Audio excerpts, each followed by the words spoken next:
Finalmente, el Congreso argentino ha votado a favor del veto que el presidente de ese país, el señor Milei, ha hecho al tema de jubilatorio. Me marco también de fuertes protestas que además también han recibido una respuesta represiva que ha afectado incluso a no solamente a ancianos que estuvieron manifestando por sus derechos a una mejor jubilación, sino también a jóvenes, niños, movimientos sociales que acompañaron a los jubilados en estas protestas. Así las cosas en estos países de nuestro continente. Pero damos la bienvenida a esta hora justamente a un argentino. Se trata de Oscar Laborde, quien fue embajador de Argentina en Venezuela y es miembro de la Asociación de Productores Argentinos en nuestro país. También participa en el primer Congreso Mundial contra el Fascismo que se desarrolló en estos últimos días en Caracas. ¿Cómo está, Oscar? Muchas gracias por aceptar nuestra invitación. Buenos días, gracias por invitarme. Le escucho un poco mal. Sí, ¿nos escucha mejor ahora? Ahora sí, ahora sí. Ahora sí. Bueno, fíjese, quería que primero que nos comentara por qué participa usted en este Congreso Mundial contra el Fascismo que se hizo en Caracas. Bueno, yo dirijo un instituto de estudios de América Latina, además de estar presidente del Consejo Consultivo de los Productores, pero viene en la condición de director de un instituto de estudios de América Latina, donde estamos siguiendo atentamente este fenómeno de las nuevas derechas en el mundo, y bueno, específicamente por nuestra responsabilidad y preocupación en América Latina. Me parece muy oportuno que nos pongamos a discutir. Yo creo que la izquierda, el progresismo, los sectores populares le ponen mucha mística, mucha, digamos, entusiasmo a la pelea, pero la pelea es de ideas, ¿no? Entonces, el que no sabe por qué ideas pelea o contra qué ideas y prácticas pelea, ya perdió la batalla. Entonces me parece muy oportuno que nos hayamos tomado estos 2 días como para reflexionar esta nueva versión, fascismo, neofascismo, en fin, un fascismo renovado.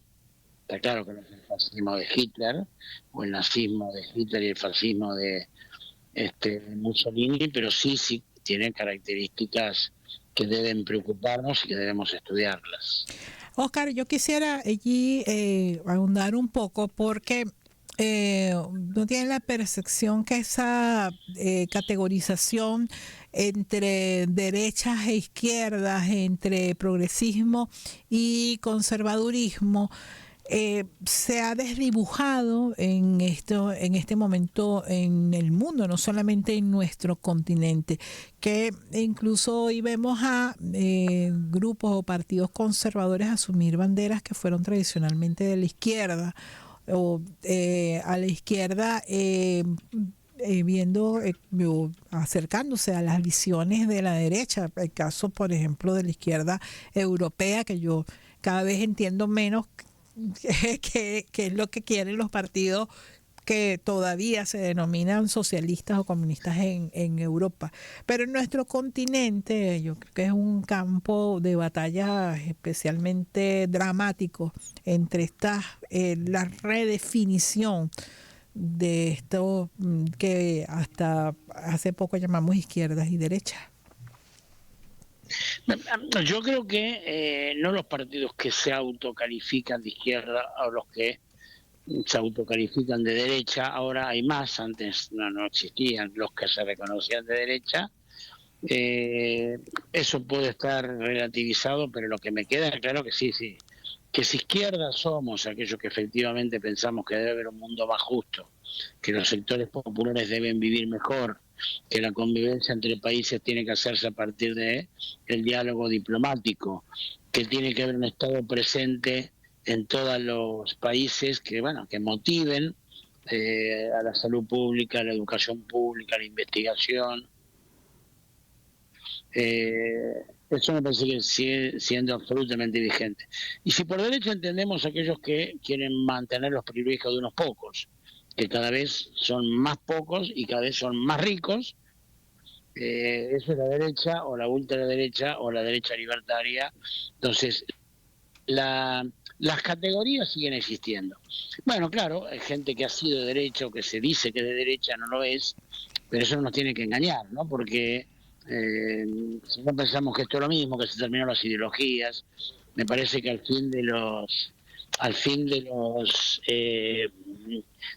años 90, digamos, al comienzo se empezó y después se ejercitó esta idea de que no hay más ideología, no, la ideología existe y tal Sí, vez exacto, aquel el libro mayor famoso mérito de Francis Fukuyama del fin de de la historia, Fukuyama, ¿no? claro. Entonces, yo creo que la gran virtud de la derecha es no creer que no hay política, que no hay derecha y que no hay lucha de clase. Esa es la gran virtud, ¿no? Como la gran virtud del diablo es no creer que no existe. Entonces, la gran virtud de la derecha es hacernos creer o querer hacernos creer que no hay ideología. No. La ideología está en casi cada acto que hace el ser social, una concepción del mundo, de la vida, ¿no? Así que, sí, yo creo que ahora más que nunca está claro cuáles son los que nos debe interesar y debemos hacer las cosas mejor eh, para el pueblo, ¿no? En Europa lo que pasó con la socialdemocracia, como pasó en algunos partidos latinoamericanos, es que hubo un corrimiento al centro, ¿no? Decía Chantal Mouffe de que la socialdemocracia, por no perder votos, perdió principios y después terminó perdiendo principios y votos. Entonces sí, claro, hay una decepción sobre la socialdemocracia. Hay una decepción sobre los gobiernos populares. Nuestro gobierno, el gobierno de Alberto Fernández, fue un mal gobierno. No gobernó centrando sus Es duro preocupaciones. decir eso, ¿no?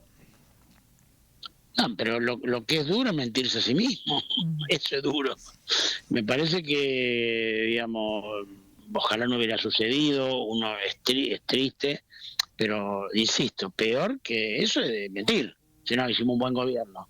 Perdimos porque la gente se equivocó, no sé. El primer motivo del triunfo de Milei es el mal gobierno de Alberto Fernández, sin ninguna duda. Después nosotros hemos estudiado, podemos hablar del fenómeno libertario, de Ayn Rand, del elogio del egoísmo, de la escuela austríaca. Todo eso lo hacemos después. Ahora, lo primero es que nosotros hicimos un mal gobierno. Y de vuelta, ¿no? Si nosotros le mentimos a la gente, no nos va a creer nunca más. Entonces, y por presión de la derecha, por condicionamientos, obviamente también por la pandemia, no todos fueron errores o insuficiencias. Ahora, en lo concreto, que nosotros no podemos estar orgullosos de un gobierno que terminó con el 42% de pobres, gobierno peronista. ¿Hay atenuantes? Sí, pero hay muchas cosas que cambiar. Ahora, eso implica, en el caso de Argentina, pero yo creo que en todo el continente, un proceso de renovación, de,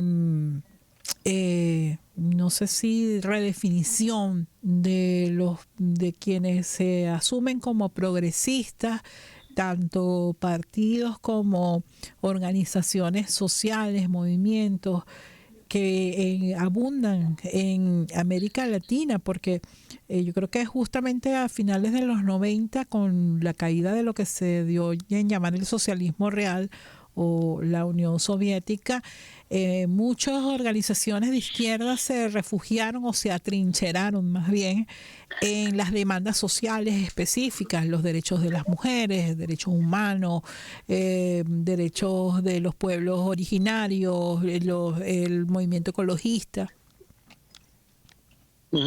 Sí, yo creo que ampliando un poco el espectro, ¿no? ¿Me escuchan? Sí, lo escuchamos perfectamente. Sí, nosotros estamos coincidiendo con la posmodernidad, perdóneseme la complejización. La modernidad, que tuvo 400 años de vigencia en el mundo, tenía esa idea de que el hombre se iba a asociar para hacer un mundo mejor. ¿No? Estaba ese paradigma, esa idea que los hijos serán mejor que sus padres y que el hombre colectivamente se trabajará para el bienestar social, excepto algunas excepciones. Eso se quebró. Algunos dicen que con Auschwitz, con la Segunda Guerra Mundial, otros ponen la fecha un poco más adelante. Lo concreto es que eso se perdió. Las gestas colectivas han dejado lugar a un individualismo promovido por los centros de poder y los centros de pensamiento de la derecha, un individualismo que se acompañó después con causas minoritarias. Entonces, las causas de las minorías van a triunfar cuando triunfen las mayorías, porque ninguna de las causas, que han concentrado el esfuerzo de una parte de la izquierda socialdemócrata, la igualdad de género, ¿no? Digamos, el respeto por las minorías negras, los pueblos originarios. Eso va a triunfar cuando triunfe un proyecto popular colectivo. La idea de que mi causa pueda avanzar sin avanzar el conjunto de las causas es un gran engaño y es una gran trampa. Es una gran trampa. Y coincido completamente con su opinión. Yo coincido cómo está mi minoría, pero no me importa si hay pobres. Entonces, si yo consigo algunos derechos que finalmente son relativos, derechos que muchas veces ni siquiera dañan el núcleo que es el poder económico. Algunos de los derechos que nosotros reivindicamos, que tienen que existir, por supuesto, y bienvenidos, pero un afecto de esencia, que es la matriz del modelo capitalista salvaje. Entonces, todo eso confluye. La posmodernidad nos viene a dar el gran marco a esta frustración que vive la sociedad. Es decir, no hay un solo pueblo en América Latina que esté contento con su suerte. Es así, de ningún tipo. ¿No? En un solo país que yo estoy bárbaro, el gobierno es bárbaro, mi situación personal es bárbara. Eso no existe.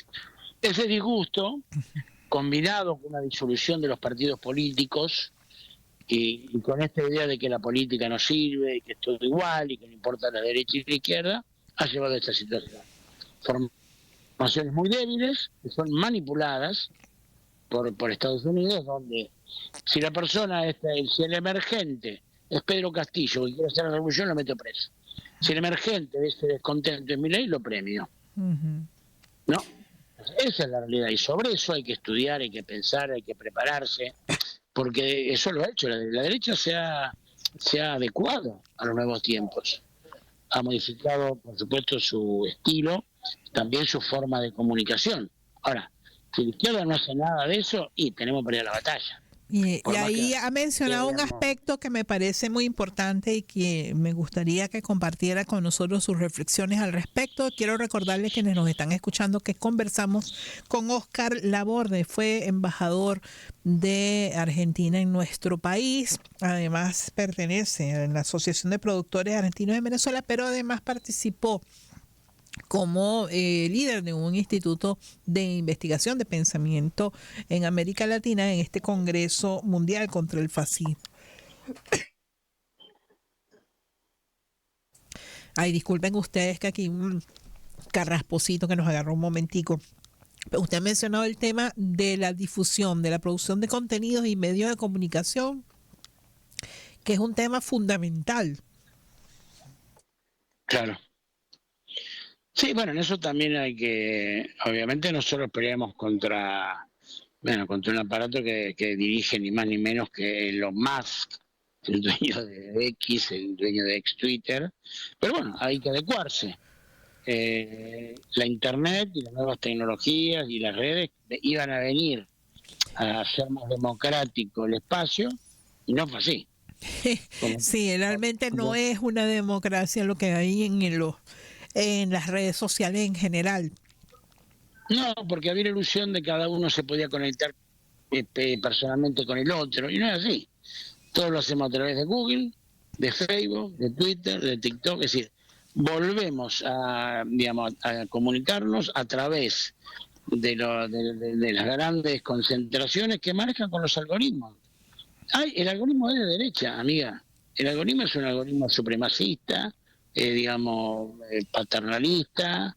El algoritmo está concebido para ir gestando una idea de un mundo de derecha. Entonces, bueno, son todas novedades que nos aparecen fuertes, pero por otro lado está la terrible injusticia que se vive y que el pueblo tiene que comprender, y los movimientos, los que nos decimos dirigentes, los movimientos populares, sociales, intelectuales, académicos, tienen que adecuarse a eso. y adaptarse. No podemos competir con el más, pero sí tener Bueno, usted un enfoque. ha mostrado una perspectiva, pero bueno, yo creo que hay un debate importante en este sentido. ¿Qué tenemos que hacer? Competir, producir contenidos dentro de ese mismo contexto, alfabetizar. Yo creo que así como se aprende a leer y a escribir, pues hoy hay que aprender a abordar las redes sociales, abordar estas nuevas formas de comunicación. En definitiva, yo repito lo que me decía una amiga investigadora hace unos cuantos años respecto al desafío que hoy tiene la escuela como institución. Y me decía, Claro, el desafío más importante es enseñar a discriminar los contenidos que son útiles o pertinentes, porque claro. acceso a los contenidos ya lo hay. Sí, pero hay un acceso, digamos, determinado por estos grupos concentrados, que en realidad es una exageración, una abundancia, una saturación de la información. Entonces leemos muchísimas cosas y no profundizamos en ninguna. Entonces es un drama eso. Mm. Horas y horas pasan los jóvenes y los grandes frente a la pantalla, pero no profundizan en ningún tema. Entonces todo eso, cada una de estas cosas que decimos, de las 6, 7 cosas que estamos diciendo, hay que estudiarlas, hay que prepararlas, hay que prepararse para combatir, porque no podemos vivir lamentándolo que la derecha nos maneja con el algoritmo. ¿Y qué hacemos entonces? ¿Nos Así rendimos? No digamos, bueno, entonces no se puede hacer nada. No, no, no. Yo creo que hay que hacer todo lo que usted dice. No, digamos, hay que preparar un enfoque de la comunicación distinta, hay que ser activo en las redes, que son una realidad, hay que acercarse al lenguaje que utilizan los jóvenes, que es diferente. Junto con la posmodernidad vino la posverdad, Mm. entonces no importa la verdad, sino las apariencias, lo que aparenta ser verdad. Entonces todo eso exige una preparación muy grande. Hoy los militantes tenemos esa responsabilidad, ¿no? Entonces el mundo ha cambiado, la derecha lo ha interpretado, en mi opinión, la derecha lo ha interpretado antes que los movimientos populares, bueno, y nosotros tenemos que adecuarnos. Yo le agradezco muchísimo, de verdad, que nos haya compartido sus reflexiones, que sé que son parte de un debate que está abierto y que bueno, que va a seguir abierto durante mucho tiempo y que esperamos además que dé resultados en términos de nuevas estrategias, de nuevos abordajes políticos y de yo creo que una redefinición de los movimientos progresistas en Venezuela, en el continente y ojalá que en el mundo también.